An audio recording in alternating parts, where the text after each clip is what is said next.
Welcome back. I am your host. I am attorney Stephen Leahy, and this is the IRS Radio Hour on AM 560. The Answer. I'm here with George and Jim and George, however that works. Hi. I'll love him. I'll hug him. I'll name him George. I like that. I do love puppies. And who doesn't? I know. I already said I'm starting I'm starting a new political party called the Puppy Party, and I'm going to just hand out puppies. That would bring us all together. It would.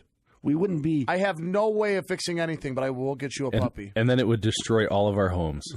Yes, the puppies do that. I just realized that as I get older. Oh. Well, let's not. Let's not, because we can sit here for the next 10 minutes ramble. Let's go into the next right into it. segment. It's the blog segment. The blog. The blog.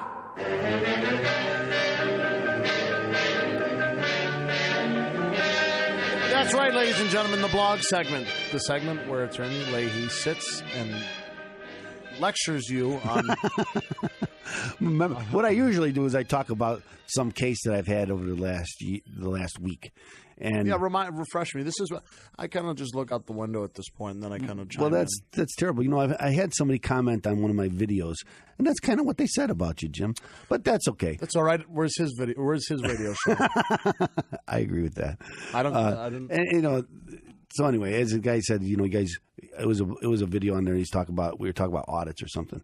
And, is there 6 things you can do if you owe the IRS money? What are the 6 things? And see, this is what I'm saying. I'm not paying attention. Okay, so anyway, that's right.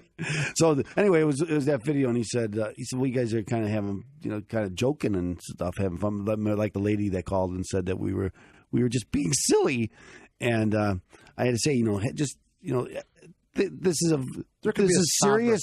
We could have a somber. This is serious stuff, and I understand that, but that doesn't mean you can't have fun also. And then he said, "Well, tell that to my relative who's got to go through an audit, that they should have fun at the audit." Okay, you should all be. I will, because I will give you cookies when you come into the office. Well, I do that. How about that, guy? So anyway, one of the things that what people do, as I do a lot of IRS. You know what I realize is this: go ahead and comment. Nobody cares. Nobody cares. The internet warriors. Yeah, I'm hip. That's right. You're hip. You're Mandar. You think that on the anytime you get somebody on the internet, just comment. I know. Whatever. If you don't have something nice to say, don't say anything. Why do you don't have. What am I going to do with my time? You don't have. You don't. I made this some last year because it came up on my Facebook that I made a vow not to comment on political. Now, I can make a political statement, but I won't comment on anybody else's. No, because statement. it'll be a nightmare. It's just you're sitting there. You're not going to change anybody's mind. No, but look, I showed this guy. You just go back and forth. I showed him. I want to argue with somebody I don't know on the internet. You did like my political post. I probably did. That's right. Because I'm smart. And I generally agree with you. This is true, George. But anyway, so because I help people with IRS problems, one of the 6 things, go back to the 6 things, is bankruptcy. And sometimes you can file bankruptcy often to protect yourself from the IRS. Are you helping the state of Illinois? I wish I were. That's a big. I'd get my end. I'll tell you that. Cut me in or cut it out. That's my favorite Chicago saying. But anyway, so I also help people with bankruptcy because sometimes bankruptcy is the right way to help people with tax problem. But sometimes, even if you don't have a tax problem, I help people to file bankruptcy. And generally, they're not the run-of-the-mill bankruptcy cases, although I get some of those too, just people who refer their friends and family to me. But usually the cases I get are difficult because the people make more than the average. Some years ago, they made a means test that said if you make more than the average family your size, then there's a presumption that you can't file Chapter 7 bankruptcy anymore. And just an aside, let's talk about, because I mentioned, I guess I got to tell you what Chapter 7 and Chapter 13 is. Chapter 7, if you think of the Bankruptcy Code as a book, and like every other book, it's divided into chapters. And so that's why you hear so much about a Chapter 7 or a Chapter 13 or a Chapter 11 or a Chapter 9. See, 9 is municipal. We're going to hear a lot about that coming up. I don't know if you know this, but right now, states cannot file bankruptcy. There's nothing in this that allows them to do that. There's no statute that allows them to file statute. Watch us.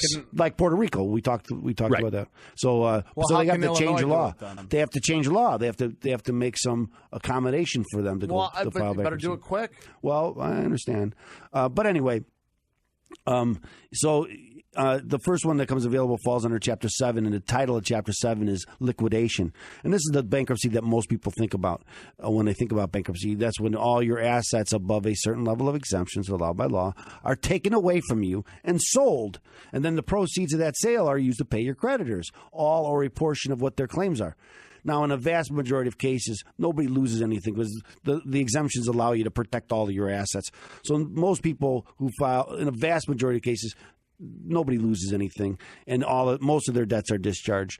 And one of the things that aren't discharged are recent taxes and child support payments and government fines, go figure, stuff like that. Anything you owe to the government recently is not dischargeable. But old taxes are dischargeable in bankruptcy, and that's why sometimes we can walk away from hundreds of thousands, or tens of thousands of dollars in debt on a Chapter 7 bankruptcy.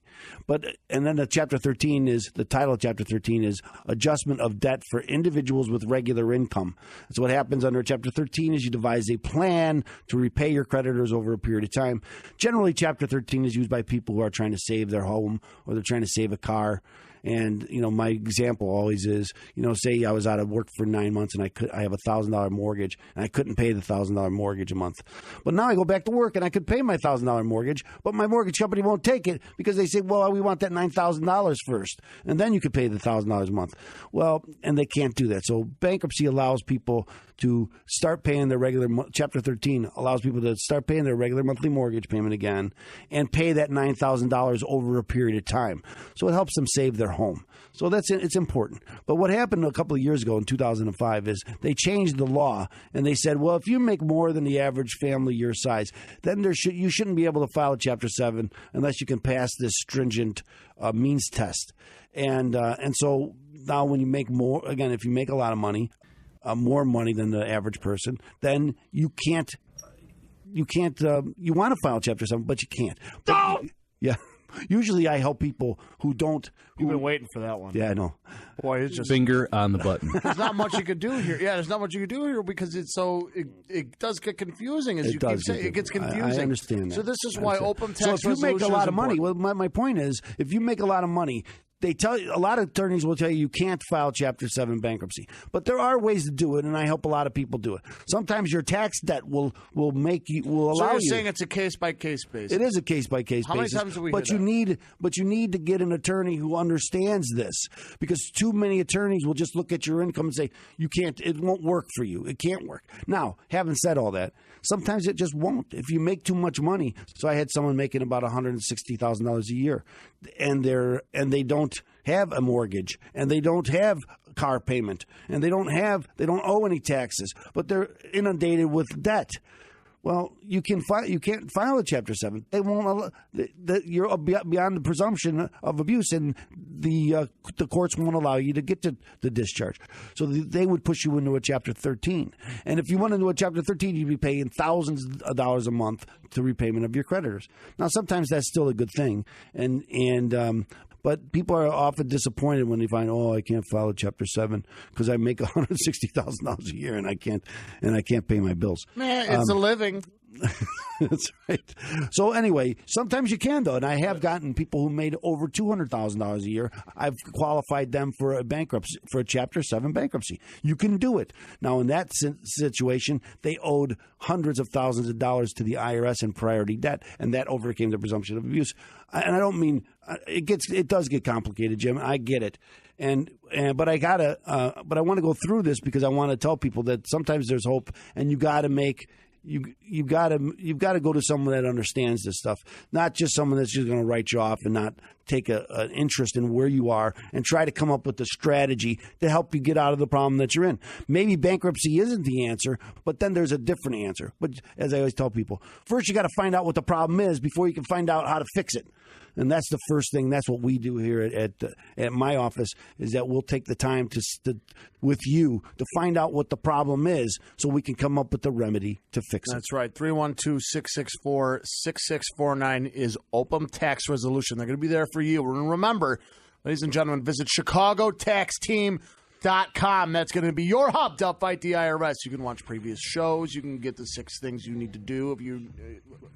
Six things you can do if you owe the IRS money. If you owe the IRS money, you could get the blog report. It's a great little tool to help you get back on track to financial success. Now, ladies and gentlemen, stay tuned because after the commercial break, more IRS Radio Hour is going to be coming your way. So listen to the sponsors and come right back here on AM 560, The Answer.